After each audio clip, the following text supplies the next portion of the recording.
This is the Transformers from the movie Transformers Rise of the Beasts. We have the Voyager class Optimus Primal. This is from the main line. Studio series is going to be a leader class, but for this Rise of the Beasts line, he is in a Voyager class scaled figure. Wow, look how amazing the art render is. Great artwork, but it doesn't seem to be the case with the actual figure. There are no bronze or brass pieces. There's just this kind of brownish gray pieces, but we'll have to wait and see till we open this guy. I picked up this figure from Toys R Us at Vivo City in Singapore. Let's get this bad boy out of packaging. And here is Voyager Primal out of the box, and boy, this figure turned out great. I had very little expectation to zero expectation for this figure because I figured, they're going to release a leader class figure. This is just a filler, and the internet photos of this figure did not do it justice.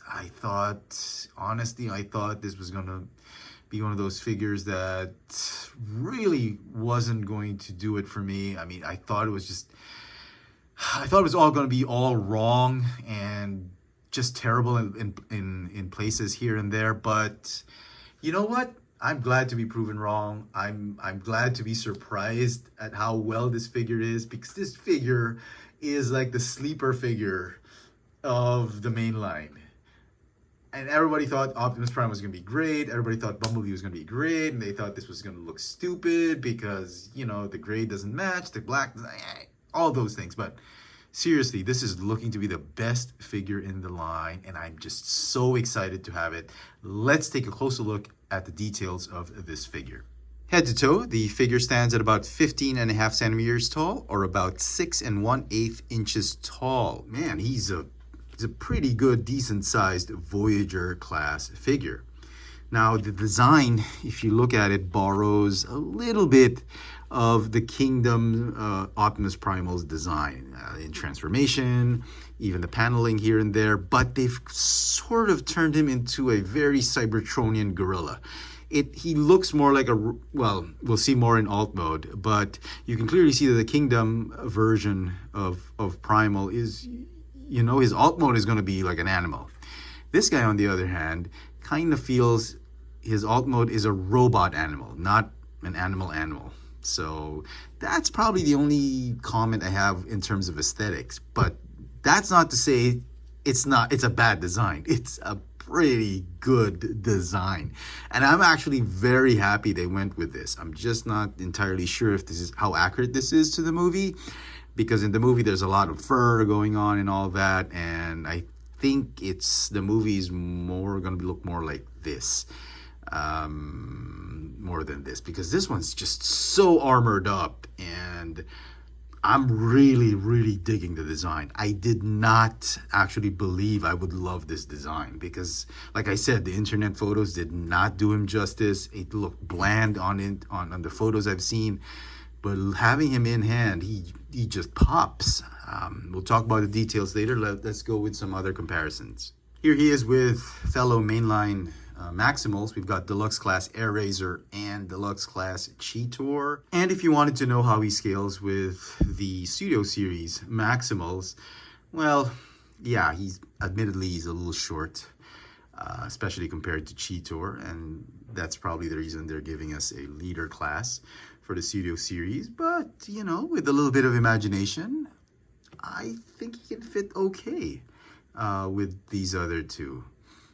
I mean, Cheetor is just incredibly big and massive for the Studio Series. So I love that the design of this mainline Voyager kind of matches the design they have for Cheetor. So, if you don't really need a leader class Primal, or you have no means to get one, I think this Voyager one will be a good proxy on your shelf. So the figure comes with a couple of weapons, just a pair of his swords that are shaped like how it was back in the old Beast Wars cartoon, but stylized in a more modern Cybertronian way, and I just love it. The whole aesthetic that they did with this figure just blows me away. I thought it was going to be bad. I really thought it was going to be bad because it kind of detracts so much from the original material with this new stylized look. But I am loving it. Look at the silver on the blades. The swords are just made of this gray plastic, and the instructions tell you to store it on the back like this, but we all know that's not gonna happen. We're all gonna store it this way because this thing just makes more sense. And incidentally, this is how he stores it in gorilla mode. Let me just give you a quick look at this head sculpt. Oh my goodness, look at that. That is a mean looking Optimus Primal head sculpt. And I love the fact that they've given him that closed face mask. I've never been a fan of the half open, half closed face mask that we're so used to, like in the cartoon. I mean, it's fine. It's okay. I thought it was a little bit looking more like the Transformers Armada Optimus Prime, but you know, I've never been a fan of that. It feels like he's got a face mask that's been torn in the middle or has been ripped, and it's either you have a full face mask for me or none at all. I think that's how it should be. But you know, we got to be true to the original material, and I'm kind of glad they did some creative, you know, freedom with this one. So that's great. You get to see some sculpting on his chest, which is so cool, super cool. You get a lot of highlights here and there, some cybernetic pieces here and there, the legs and all that. And I get what the box was saying. On the box, if you remember in the opening of the video, these bits right here are done in like very bronzy, like sort of gold-like metallic, at least on the render, the Photoshop render. But here you're looking at it. It really depends on how the light bounces on it. Like in some cases, it's a little brownish metallic, and other cases, it's very silver. So it's a mix of that. It's not bronze completely, but it's sort of like a, yeah, like a brownish silver metallic highlight. And I love it. It just makes the figure pop. And I was thinking, you know, they've already put so much paint here and there. Dapat tinuloy-tuloy na nila, and they should have just gone all the way and added more paint right here, here, here, and here, and here, and painted the Maxima logo. I mean, I'm not complaining. I'm just saying this is a Voyager class figure. They've priced it the same price point as a Studio Series Voyager class figure. The least they could have done is just go all out. Tuloy-tuloy na nila dapat yung paint apps. They should have gone all out with the paint apps and just added extra bits of paint apps here. That would have made this a super figure, made it probably an 11 for me. But as it is, I think all the budget just went to this metallic, this brownish metallic silver that he has on. So okay, I can forgive that.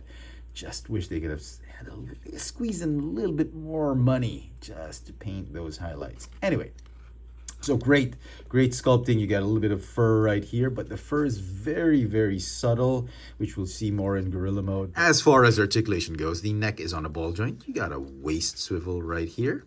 The shoulders can go in and out, you know, forward and backward. You got a bicep swivel, hinge elbow, swivel wrists, ball jointed hips. They allow you to do splits forward and backward, hindered just a little bit by this rear end piece right here, which you can lift up and allow you to kick back. You've got a thigh swivel, kind of a double hinge. And then you've got the feet. They've got a little bit of a rocker tilt and a little bit of a toe articulation here, up and down because of transformation. So let's get this guy into his beast mode. And here's a cool bit, the transformation. Wow, it is pretty cool. I mean, it's your basic, you just put him down and, you know, change the head up. Essentially, that's what it is. But they've kind of made it cool, especially with this whole chest gimmick. Okay, I'd like to position the fist this way to begin things and just fold the shoulder pads. The instructions don't tell you to do that. The instructions tell you just to leave the shoulder pads up and the fists in the prone position. So I'm not going to do that. Okay, next up, you want to open up these panels right here if you can. Okay. Just open them up, then close the outer toes and just fold up the feet. Do the same on the other side. Fold it up like that, then close these panels right here. Okay, and then rotate this waist assembly right here. Okay, and then like I showed earlier, the knee joints, they're going to bend like this. And you're gonna fold up the legs like that. Okay, and then just join that rear end to form the rear end of the gorilla. Okay, lastly, I did this on purpose to transform the chest part or the head sculpt last. This is the coolest bit of the transformation. You fold this piece down like this, extend it, and then these chest pieces right here, they're gonna split up. Split these pieces open right there, and that'll reveal the gorilla head. Then you have to move this entire assembly forward, and again, you gotta dig in, use your fingers right here, and push out. It's a little tricky. I don't know if that was intentional, but you could break your finger just doing so. And then rotate. Okay, stick that out. Go ahead and push it back. And then instead of folding these bits back, what you want to do is you want to fold this outer piece, the robot chest, in, and then you cover it up with the gorilla chest. Isn't that the coolest thing? I did not expect that. That was a little creative on the design, the part of the design team for that, and I love it. I love that it's not your typical run-of-the-mill change and switch. It's like the whole chest had changed with that very simple maneuver, and I love it, okay? And then you put the head up like this, and there you go. There is Primal in his robot gorilla mode, because obviously he is a robot. You can see all the cybernetic pieces here and there, even the claws on the toes are just metal. So obviously he's not passing to be a regular gorilla. He's passing to be a robot gorilla. So, okay, much like the Dinobots, they're really dinosaurs. They were robot dinosaurs. So, okay, now we're going to get rid of this so you can appreciate the sculpt. He looks great. And the face of the gorilla, the head sculpt of the gorilla, it's actually a pretty good sculpt. I love it. It's just, like I said, it's missing some paint apps. I wish they could have put a little bit extra right there, some animal paint. I don't know what they could have done, some gray maybe. But it's a cool sculpt. It's a shame that there's hardly any paint apps except for the eyes. And for comparisons, here he is with the Kingdom Voyager class Optimus Primal. And like I mentioned, just precisely my point, this is passing off as a real gorilla. He's passing off as a robot gorilla. They're almost the same size. Same bulk. He's a little bit bulkier, a little bit more hulkish. And I love it. I'm actually very partial to this design. I wish this was how it was back in Beast Wars. But, you know, Beast Wars, this was it. They really wanted Transformers that turned into beasts. And I guess in the live action, it's going to be Transformers that turn into robot beasts. But yeah, the proportions are better. I really like the proportions better on this one. And I love that just really cybernetic Terminator gorilla look on him. Some final thoughts on this Transformers Rise of the Beasts Voyager class Optimus Primal. I mean, I love this figure. I was completely blown away by this figure. I did not expect it to look this good. I had very little expectations, very, very minute little expectations for this figure. I was pleasantly surprised that it turned out great. I'm glad I was wrong about this figure. It has a great cybernetic gorilla sculpt. I love the robot mode. He's got this armored, beefed up, hulkish look, both in robot mode and even in that Cybertronian robot ape mode. I mean, the design is just amazing. Transformation is actually pretty cool. It's got a refreshing new take on that chest head transformation. If at all I'm going to critique this figure, and I mentioned it earlier, it's just a little bit more paint apps lacking. If they could have just squeezed enough budget, just a little bit more budget to put extra paint apps on the face, on the gorilla face, little parts of the body, it would have been a stellar figure. Also, he just comes with these two swords. At a Voyager class price point, they could have at least given him a few extra weapons, maybe a few pop-up arm cannons. They didn't have to give him a mace, that spinning Morning Star, what was it called? Or mace. But pop-up weapons here and on the shoulders, like tiny ones, I would have taken it. Didn't have to be super cool and long guns here and there, but they had put some tiny pop-up shoulder cannons and forearm cannons. This thing would have been golden. definitely just gold had they done that. Together with those paint apps, it would have been a very, very cool.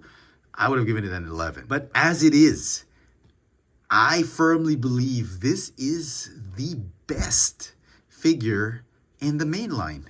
It's not Bumblebee, it's not the Optimus Prime. Well, I've yet to review Voyager Optimus Prime, but this guy, I think, just takes the cake. I think I'm going to say it right now and say that this is the best figure in the main line. And if you just have to get one figure from the main line, this has got to be it.